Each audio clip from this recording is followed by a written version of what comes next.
Well, 2 weeks ago, we had a partial solar eclipse, even though the clouds blocked our view. Yes, and this weekend, we've got a partial lunar eclipse coming.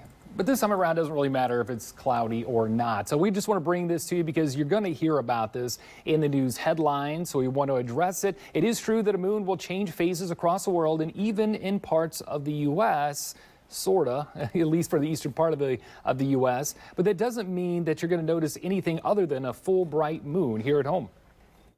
The Earth will get to see a partial lunar eclipse on October 28th.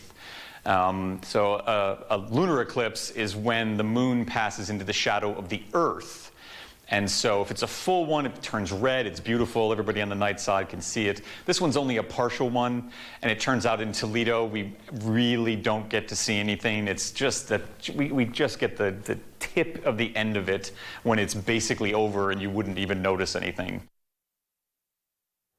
So who will get to see it? Well, the best show is going to be in Europe, Africa, and Asia. But even for them, it's still just a partial eclipse. Our next partial lunar eclipse in Ohio will be September 17th of next year, but only 8% of the moon is covered up there. It's March 13th of 2025 when we have our next total lunar eclipse. But then, of course, when it comes to eclipses, nothing is bigger than a total solar eclipse. And that's going to happen sooner, as we've been talking about for many months now. It is April 8th of 2024 next year that we'll begin to see that.